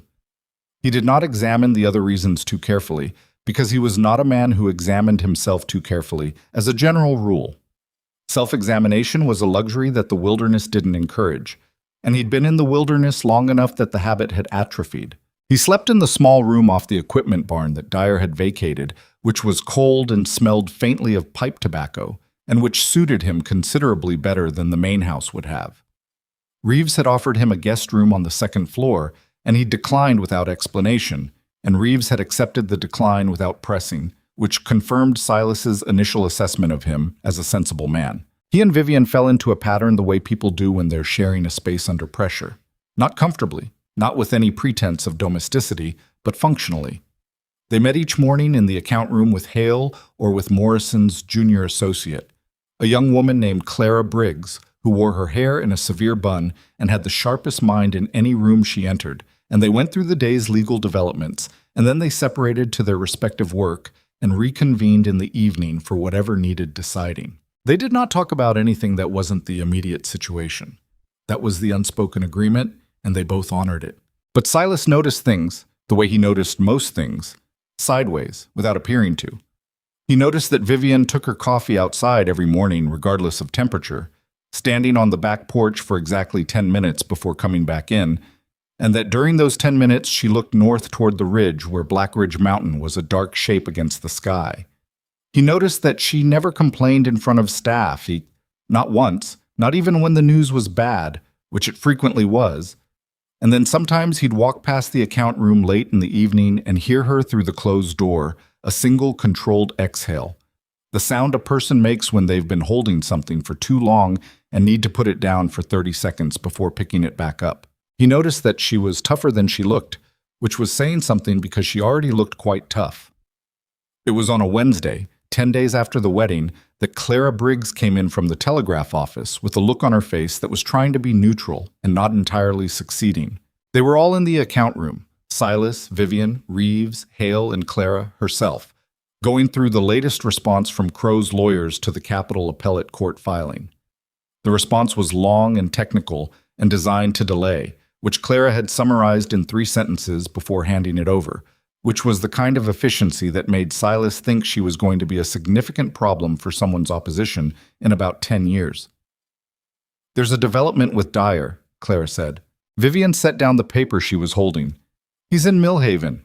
Clara named a town on the eastern edge of the territory, 3 days' ride from Black Ridge. "A Pinkerton man that Morrison and Webb contracted found him there yesterday. He's—" She paused, choosing words. "He's in a difficult position. He's been promised protection by Crow's organization that hasn't materialized. He's been in Millhaven for 10 days with money that's running out and nowhere to go." "He'll talk," Silas said. It wasn't a question. "Morrison thinks so. With the right approach." Clara looked at Vivian. "But it needs to happen quickly. If Crow's people find out we've located him, they'll move him, or—" She stopped. "Or worse," Vivian said flatly. "Yes." The room was quiet for a moment. Hale was looking at his hands. Reeves was doing the thing he did when he was worried, standing very still and not quite looking at anyone. Send Morrison's man back with authorization to offer Dyer immunity from civil action in exchange for a sworn statement, Vivian said, and get him out of Millhaven before the end of the week. The immunity offer needs to come from you formally, Clara said, and it won't hold him if he's afraid of more than a civil suit. Then offer him relocation assistance as well. Vivian said it without hesitation, which meant she'd already thought through this possibility. Whatever he needs to start somewhere Crow's reach doesn't extend. That costs money we don't have easily, but it costs less than losing the estate. Clara nodded and left. The room held the particular silence of people who have just moved a piece on a board and are waiting to see how the other side responds. Hale cleared his throat. There's something else I should tell you. He looked at Vivian with the expression of a man delivering news he's been organizing the words for. I received a communication this morning from Crow's lead lawyer. It wasn't a legal filing. It was a personal letter. To you, Vivian said. To me. Hale set the letter on the table. He didn't push it toward anyone. He's offering a settlement structure. Crow would withdraw the court challenge to the marriage, acknowledge the receivership petition as invalid, and release the estate's accounts. In exchange for... He stopped. In exchange for a 30% equity stake in the Ashcroft lumber operation, granted to a holding company of Crow's designation. The room sat with that for a moment. 30% was not control. But 30% in a holding company of Crow's design was a foot in the door, and a foot in the door with a man like Crow was the beginning of a process, not the end of one. In 5 years, maybe 3, it would be 40%, then 50. Then a conversation about operational direction, then a conversation about board structure. Then one morning Vivian would wake up and the Ashcroft estate would be a Crow property with her name still on the gate as a courtesy. Silas looked at Vivian. She was reading the letter now, her face giving nothing away. He watched her get to the end of it and set it down with the careful precision of a woman controlling an impulse. No, she said. Hale nodded slowly. I expected that to be your answer. I wanted you to have the full picture. The full picture is that he's scared, she said. If he were winning cleanly, he wouldn't be offering a settlement. He'd let the courts finish it. That's one reading, Hale said carefully. It's the right reading. She looked at Silas briefly, and he gave her nothing back because she wasn't asking for his opinion. She was checking whether she was alone in the room with the decision, which she wasn't, but which wasn't the same as him making it for her. She turned back to Hale. Draft a response declining the settlement, politely. Don't give him anything to use as evidence of bad faith negotiating. Of course. After Hale left, the room was just her and Silas and the letter on the table between them.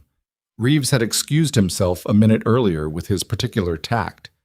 The afternoon light through the account room window was the thin gray light of winter, the kind that illuminated things without warmth. He is scared, Silas said. Not endorsing or questioning, just agreeing with the assessment. He's been here before, Vivian said. Men like him don't lose often enough to be good at it. She looked at the letter. He's used to the target surrendering before the fight costs him anything real. Dyer running, the workers staying, Deller's statement in the Capitol paper. That's not what this was supposed to look like for him. He'll escalate, Silas said. I know. She paused. How bad? He thought about the men who'd come to the mill yard on Friday and turned back. He thought about the brick through the window and the note with one sentence in neat handwriting. He thought about the way Crow had sat at the bar at the Copper Dog with his brandy and his practiced speech, and the look on his face when the script encountered a situation it hadn't accounted for. Bad enough that I want everyone in the main house tonight, he said. Not the outbuildings. Main house. Locked. She looked at him for a long moment. You think he'll send people? I think when a man has spent 20 years never losing and he's looking at losing, he does the thing that feels most like control. Silas met her eyes. That's not lawyers. She nodded slowly. Then she did something he hadn't seen her do before. She sat back in her chair and let her shoulders drop, just for a second, the way a person drops a held position when they're alone. It lasted maybe 3 seconds before she straightened again, but it was there. Silas, she said. Yeah. She looked at the table for a moment. Why did you pay for those workers out of your own pocket? It wasn't quite a question. $300, he said, against a $4,000 frame job and $6,000 in reserve. It was practical.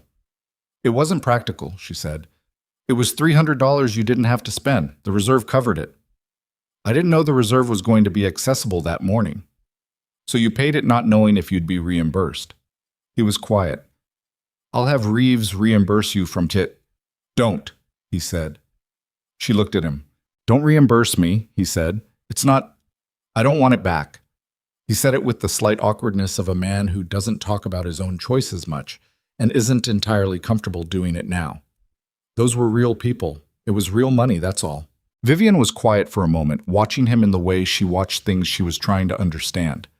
My father used to say that you can tell everything you need to know about a person by what they do when nobody's looking and there's nothing in it for them. Your father sounds like he was a careful man. He was. He was also wrong about the husband clause, so his record isn't perfect. Something that was almost a genuine smile moved across her face. Not the controlled, polite version she showed the lawyers, but something smaller and less managed. It changed her face considerably. Thank you for the workers and for... She made a gesture that indicated the whole of the past 10 days. I told you not to thank me yet, he said. You keep saying that. It keeps being true. That evening, he moved Thomas Reeves and the 3 remaining house staff into the main building and locked the outbuilding doors himself, working his way around the estate's perimeter in the cold with a lantern, checking the window latches on the account room and the east wing storage. He wasn't a soldier, but he'd spent 6 years in terrain that operated on simple mechanics. If you secure a position properly, you sleep better. And if you sleep better, you think better. And if you think better, you survive longer. The same logic applied here with minor variations. He was on the back porch, checking the latch on the equipment room door, when he heard Vivian behind him. She'd come out in her coat with 2 cups of coffee, which meant she'd been watching him work from the kitchen window and had decided to come out, which meant she'd decided something. She handed him a cup. He took it. They stood on the back porch in the cold dark, not talking for a minute, the black shape of the mountain to the north invisible now against a clouded sky. I need to ask you something, she said finally. All right.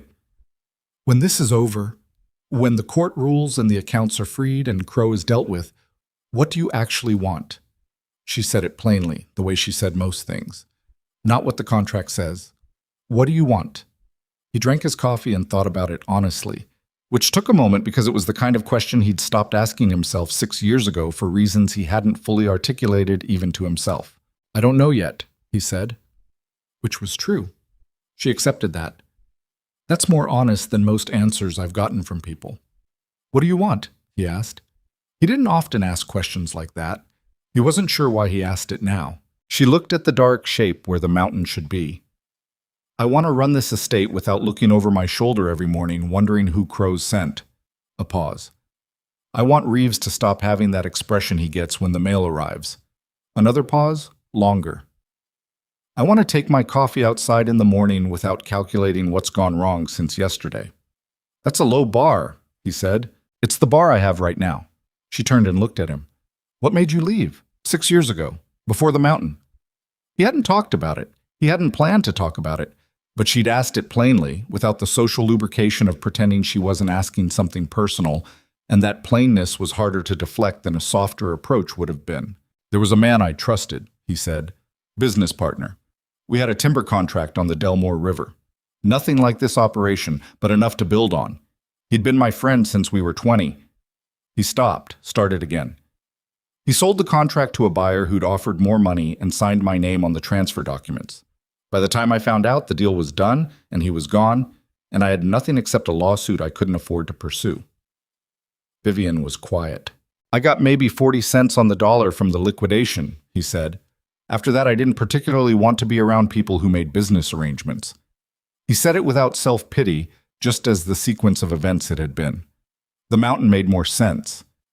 He betrayed you, she said. Yes. He paused.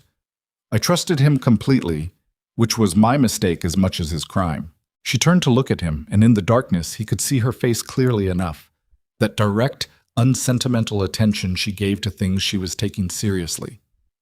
You trusted me, she said, or something close to it. You didn't know me, and you signed your name next to mine. That was different. How? He thought about it. You were honest about what you wanted. You didn't dress it up. He paused.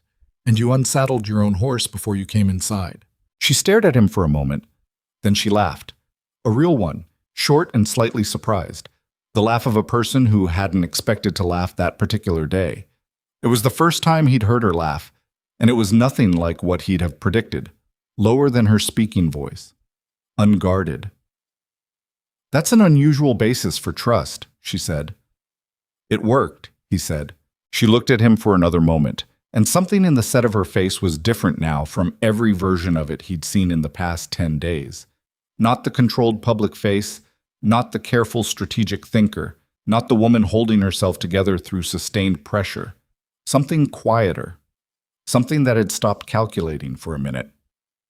"Silas?" she said. "Yeah." "Don't go back to the mountain yet." He looked at her. She held his gaze without qualification, without the professional distance she'd been maintaining, without any pretense that it was a purely tactical request.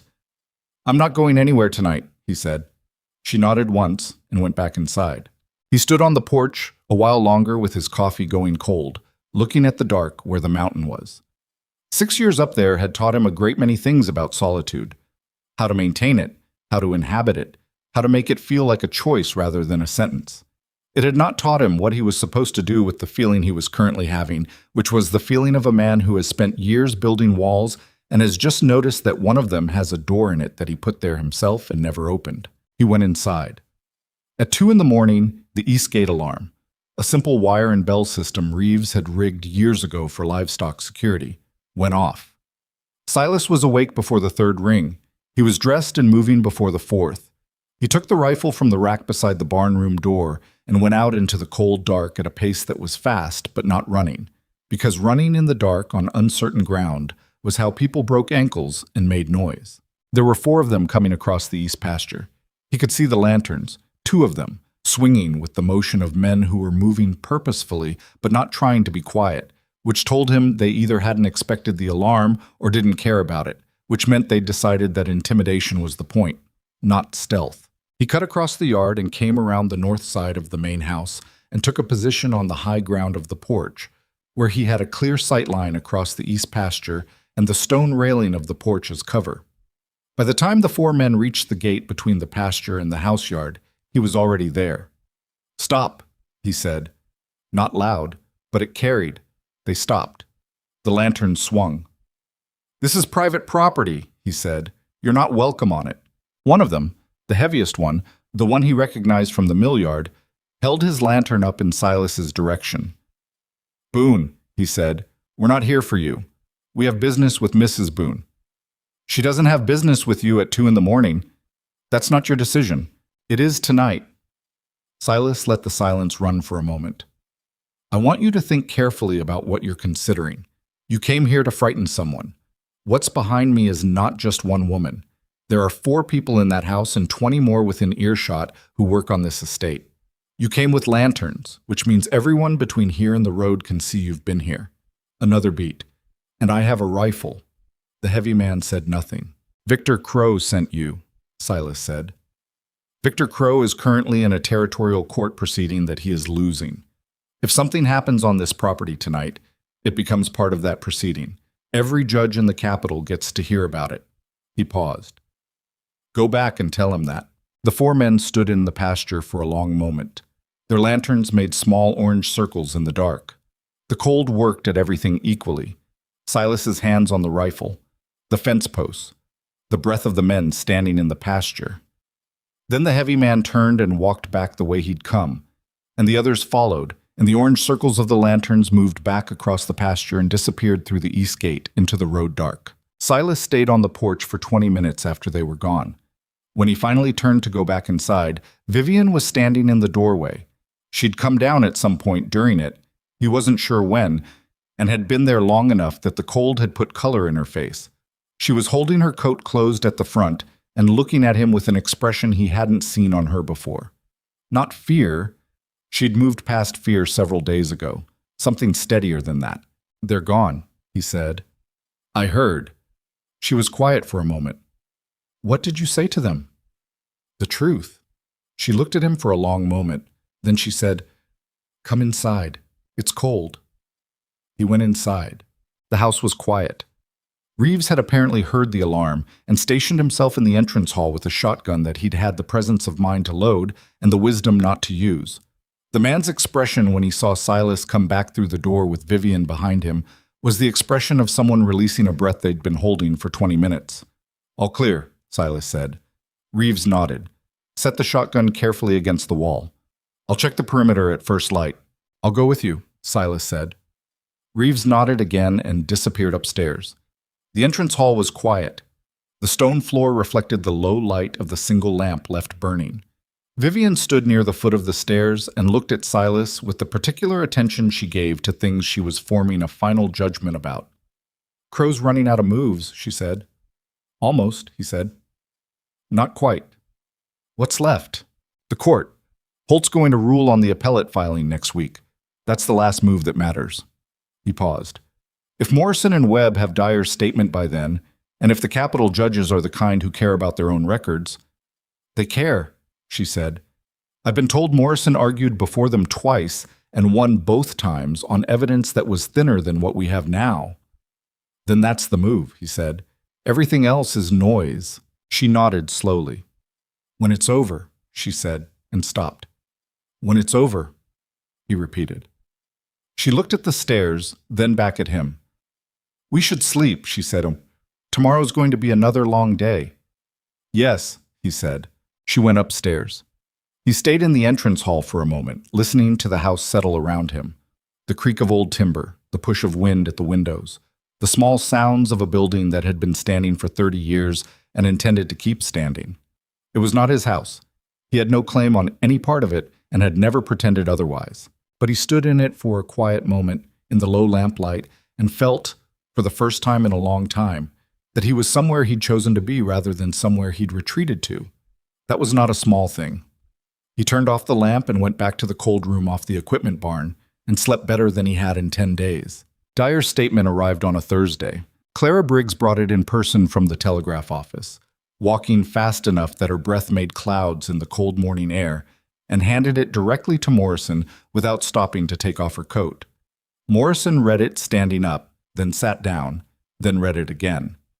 He was not a man who showed much on his face, capital lawyers generally weren't, but when he looked up from the paper his expression had the particular quality of a man who has just been handed something better than he'd asked for. "He named Crow directly," Morrison said. "Not the holding company, not the lawyers. Crow personally gave him the account access and the specific entries to alter. Crow personally told him which transfers to fabricate." He set the paper on the table with the careful reverence of a man handling something that could end a fight. "And he has documentation. He kept copies. He wasn't as naive as Crow assumed." The account room went very quiet. Vivian sat at the head of the table with her hands flat on its surface, and Silas watched her absorb the information the way she absorbed most things, completely, without performance. The relief that moved across her face lasted about 2 seconds before she filed it somewhere and became practical again. "How quickly can we get this in front of the appellate court?" she asked. "I can have a filing prepared by tomorrow morning," Morrison said. "The Dyer statement, combined with the documentation, combined with the pattern of intimidation we've been cataloging, the brick, the men at the gate 2 nights ago, the worker poaching. This is not a borderline case anymore." He paused. "Judge Holt is going to have a very uncomfortable week." "Holt can be uncomfortable on his own time," Vivian said. "What I need is the estate accounts freed and the marriage challenge dismissed. Both of those follow from this, yes." Morrison allowed himself something that wasn't quite a smile. The challenge to the marriage was always the weakest part of his argument. It relied on the fraud theory, and the fraud theory relied on the ledger alterations, and the ledger alterations were Dyer's work on Crow's instruction. He looked at the statement again. "This unravels everything he built." After Morrison and Clara left to begin the filing, after Hale followed them out with his own stack of supplementary documents, after Reeves quietly excused himself to go tell Acker the news, the account room was down to 2 people and a table covered in the paper remains of 3 weeks of war. Vivian looked at the papers for a moment. Then she looked at Silas. "It's almost done," she said. "Almost," he said. "You don't trust almost." "I trusted enough to sleep on it," he said. "Not enough to celebrate yet." She nodded slowly. Then she did something that surprised him. She pushed back from the table and walked to the window and stood there looking out at the estate yard, where two workers were moving hay bales across the frozen ground with the unhurried rhythm of people doing a job they expect to still have next week. Her back was to him, and she was quiet for long enough that it became a deliberate quiet rather than an absent one. When my father wrote that will, she said, he wasn't trying to diminish me. I used to think that the marriage clause was him saying he didn't trust me to manage it alone. She stopped. But he'd watched men like Crow operate his whole life. He knew what it looked like when they came for something. He was trying to give me cover. A pause. He just chose the wrong kind. Silas said nothing because she wasn't asking him to say anything. A husband was supposed to be the shield, she continued. What he didn't account for was that the shield he imagined, some local man with standing and connections, would have been just as likely to sell me out as protect me. Crow would have gotten to him. Crow gets to everyone who has something to lose. She turned from the window. You had nothing to lose. That's why it worked. I had $300, he said, which you spent. She looked at him steadily. On people you didn't know, for a situation you'd agreed to stay out of. He held her gaze and didn't construct a practical explanation for it this time, because they were past the point where practical explanations were honest. Yeah, he said. She looked at him for a moment longer. Then she turned back to the window. I'm going to need to learn how to run this without being afraid of what comes next, she said. I've been in crisis management for so long that I don't know what regular looks like anymore. A brief pause. I'm not sure I ever did. My father was sick for 2 years before he died. I was managing before I inherited. You're good at it, he said. I'm good at fighting, she said. That's different from good at running. Fighting is reactive. Running something, really running it, making it grow instead of just keeping it alive. That takes a different kind of thinking. She was quiet for a moment. Reeves is better at the operational side than I am. I'm better at the strategic side. I think we're going to have to work out a new arrangement where that's more honest. He knows that already, Silas said. He's been waiting for you to say it. She turned and looked at him. How do you know that? I've been eating breakfast with him for 3 weeks.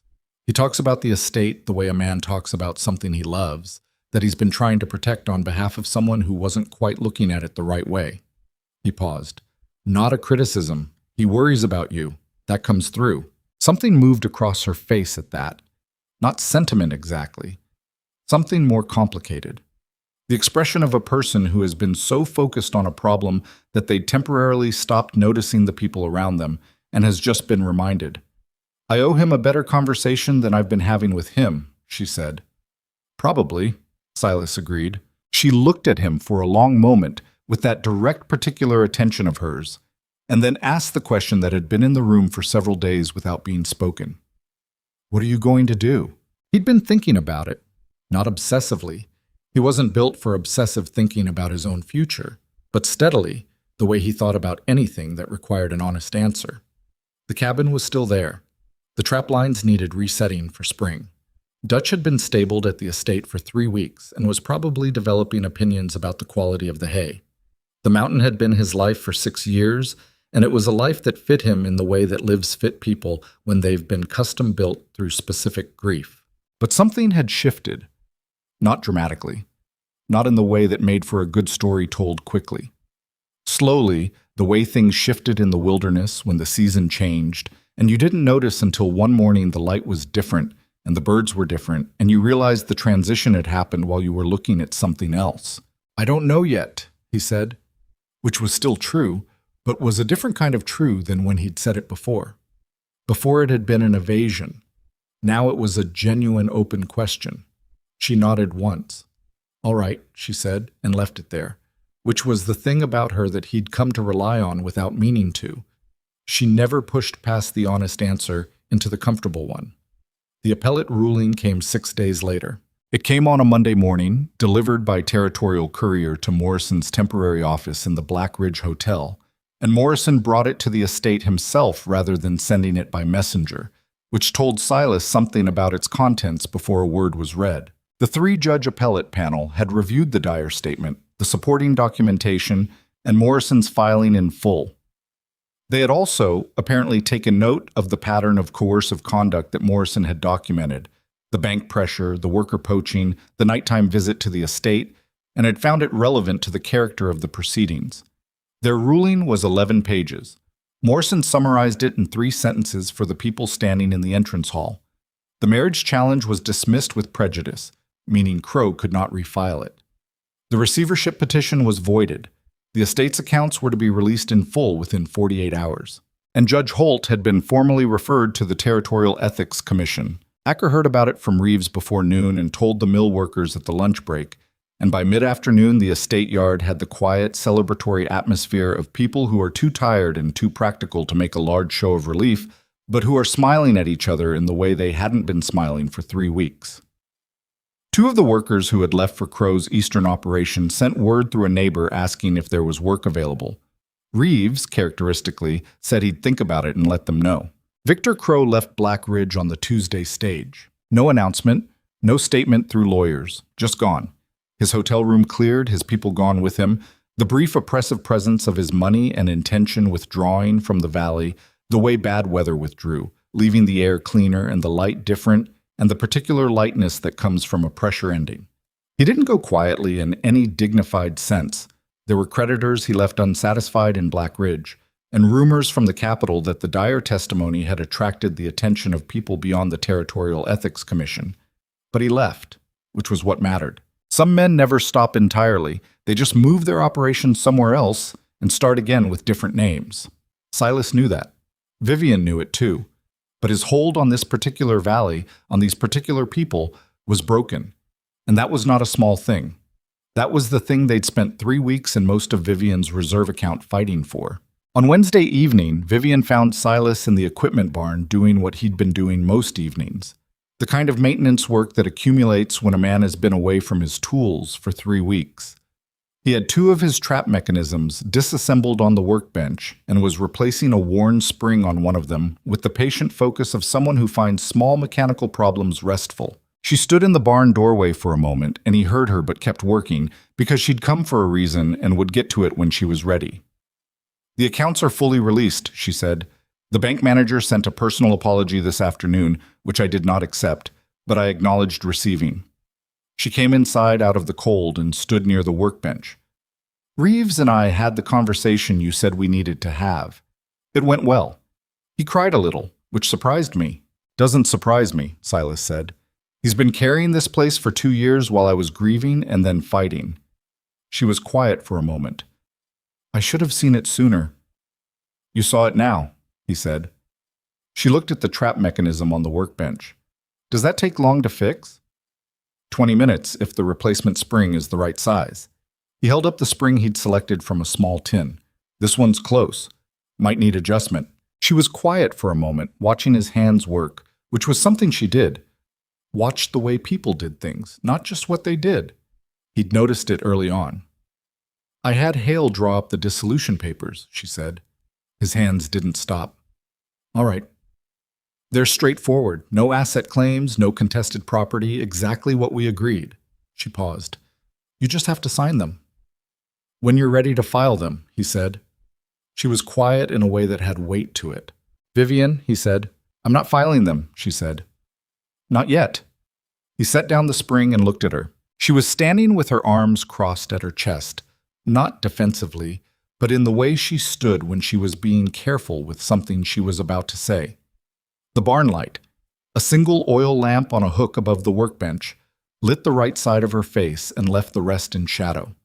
The bruise from the first day had faded almost entirely. The cut above her cheekbone had healed to a thin line that would probably scar faintly. "I'm not asking you to make a decision tonight," she said. "I'm not asking you to stay for the estate, or for the workers, or for any practical reason." She met his eyes directly, which was the only way she knew how to meet people's eyes. "I'm asking you to consider the possibility that what we've been doing for the past 3 weeks is not actually separate from who you are and who I am. That it's not a transaction that happened to work out." He was quiet. "You're the most honest person I've met in a long time," she said. "And I don't mean honest like rule following. I mean, you say what you mean and you do what you say, and when you don't know something, you say you don't know it." She paused. "That is rarer than money. I know what money buys. I don't know the last time I was around someone like that and didn't have to second-guess everything." He looked at her for a long moment. "I'm not easy to be around," he said finally. "I don't talk much." I have habits that are more suited to living alone than living with other people. I'll fix something that's broken before I'll tell you it bothers me, which is probably not a good quality in a partner. I'll take that over a man who tells me everything's fine when it isn't, she said. I'm also probably going to need to go back to the mountain sometimes, he said. Not to live, but to... He stopped, trying to find the honest version of it. I need the quiet sometimes. I don't know how to explain that better. You don't have to explain it, she said. I have the back porch. He almost smiled, caught it.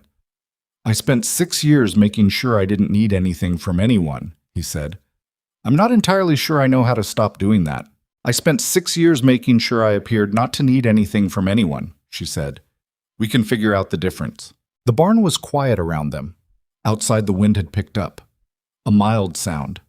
The kind of early February wind that was starting to carry something different in it than the deep winter had. Something that wasn't warmth yet, but was pointing in that direction. The mountain to the north was invisible in the dark, the same as it had been the night on the porch. But it was there the way it was always there.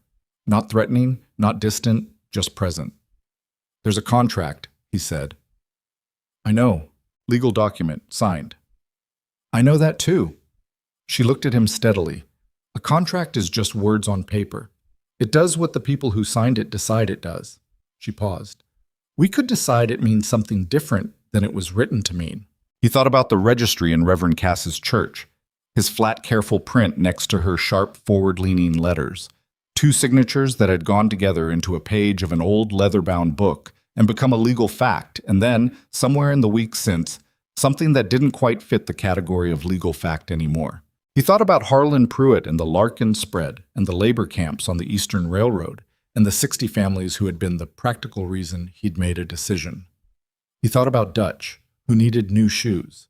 He thought about the cabin on the mountain, empty and cold, with its repaired fireplace and its relayed chinking and the 6 years of solitude he'd built into its walls. He thought about a woman riding through a blizzard on an exhausted horse, bleeding, spine straight, asking a stranger to marry her and meaning every word of the business arrangement she was proposing, with enough self-awareness to know she was asking a lot, and enough pride not to dress it up as anything else. He thought about what it felt like, that night in the entrance hall when he turned off the lamp and known without quite admitting it that he was somewhere he'd chosen to be. He picked up the replacement spring from the workbench. This is probably going to need adjustment, he said. The sizing's not exact. Does that mean it won't work? It means it'll take some time to get right. He looked at her. That's usually how it goes with things that need to last. Something shifted in her expression. Not all at once. The way the season was shifting outside, slowly, pointing towards something rather than arriving at it. But there. All right, she said. Take the time. He nodded once and turned back to the work on the bench, and she stayed in the barn instead of going back to the house. And after a moment, she found an upturned crate near the wall and sat on it, and they stayed like that in the lamp-lit quiet for a while. Him working and her watching, and neither of them needing to fill the space with anything that wasn't already there. In the morning, he rode Dutch to Reverend Cass's church. The old man was in the yard splitting wood with the efficiency of someone who had been doing it for 60 years and had no patience for unnecessary technique. He stopped when he saw Silas ride up, set the axe head down on the splitting block, and waited. The dissolution papers, Silas said from the saddle. Hale has them ready. I heard, Reverend Cass said. I'm not filing them. The old man looked at him for a long moment. His expression was unreadable in the way that very old people's expressions sometimes were, a face that had processed too much to telegraph any of it. That's your business, he said. And hers. Yes, Silas said. Cass picked the axe back up. You staying in the valley, then? Silas looked north where the ridge of Black Mountain was clear against a pale morning sky. The light on the snow up there was the kind of light that changed in February, so harder than January's, more direct, the angle beginning its long, slow shift. The mountain wasn't going anywhere. It would be there in the spring and the fall and the next winter. The cabin would hold. The trap lines could be reset when the season was right. For now, he said. Cass nodded and swung the axe, and the wood split clean. Silas rode back to the estate on a road that was beginning, finally, to show the first faint softening at the edges. The ruts not quite as frozen, the skim ice on the creek crossing a little thinner. February in the territory was not spring and wouldn't pretend to be. But it was not deep winter anymore either. It was the in-between time, the pointing toward time, when things that had been locked open or shut began to consider the possibility of moving. He put Dutch in the stable and gave him extra feed and spent a few minutes on the new shoes that Walt Dooley had finally fitted last week, checking the fit, because the horse had carried him a long way in bad conditions, and that deserved attention. Then he went inside. Vivian was on the back porch with her coffee. 10 minutes, the way she always did it. He got his own cup from the kitchen and came outside and stood next to her, and they looked north together at the mountain in the morning light. She didn't ask where he'd been. He didn't explain. After a while, she said, "Reeves wants to talk about expanding the spring cattle operation. He has ideas." "He's probably right," Silas said. "He usually is." She drank her coffee. "I'm going to start taking his counsel more seriously instead of just trusting it quietly and pretending I reached the same conclusions myself." "That's a good change." "It's an obvious change," she said. "I should have made it 2 years ago." A pause. "I'm learning that the things I should have done 2 years ago are a longer list than I'd like, and that making the list longer by feeling bad about it doesn't actually help." "No," he said, "it doesn't." They stood in the cold for a while. A pair of workers crossed the yard below, nodding up at the porch without stopping. The mill was running. The sound of it came faintly on the wind, a steady mechanical rhythm, the sound of an operation that was open and intact, and carrying people's wages into the week ahead. "I need to go to the Capitol next month," Vivian said. "Morrison wants me present for the formal closure of the court proceedings. And there are people there I should meet in person, the association contacts, the Capitol lawyers, the people who put their weight behind us when Crow was still standing." She paused. "I'd like you to come." He thought about the Capitol. He'd been there twice in his life and had not loved either visit. It was a city that moved at a speed that felt calculated to make people feel they were falling behind, and the rooms were too warm and the food was too complicated. "All right," he said. She looked at him sideways. "You don't want to," she said. "I'll go anyway." She looked at him for a moment, then, "Thank you." "Don't thank me." "You keep telling me that," she said. "I keep doing it anyway." He looked at the mountain. She looked at the mountain. The light on the snow up there was very clear, very clean, the kind of clarity that arrived in February when the worst of the weather had moved through and left the air scrubbed. There was nothing resolved about them. They were two people with a signed document and 3 weeks of shared pressure and a collection of conversations that had happened sideways to the main business, in barns and porches and cold hallways at 2 in the morning. They had no idea, practically speaking, how to be what they were now becoming, because what they were becoming didn't have a clear shape yet, and might not for a long time. That was not a comfortable thing. It was an honest thing, which was different. The mountain was there. The estate was there. The sound of the mill was there, and the workers crossing the yard, and Reeves somewhere in the building drawing up plans for a spring operation that assumed it had a future. Silas drank his coffee. Some things didn't need a decision point. Some things just needed you to be present for them, day after day. Honestly, without demanding that they resolve faster than they were going to resolve. He'd learned that in 6 years on the mountain. He suspected it applied here too. Vivian finished her coffee and went inside. He stayed on the porch a little longer, the way he always needed a minute at the start of things, not to prepare himself, but just to stand in them without moving for a moment. Then he followed her in. The door closed behind him, and the porch was empty, and the mountain stood where it had always stood, and the valley went about its business in the clear February light, imperfect and ongoing and stubbornly alive. That was enough. That was, it turned out, exactly enough.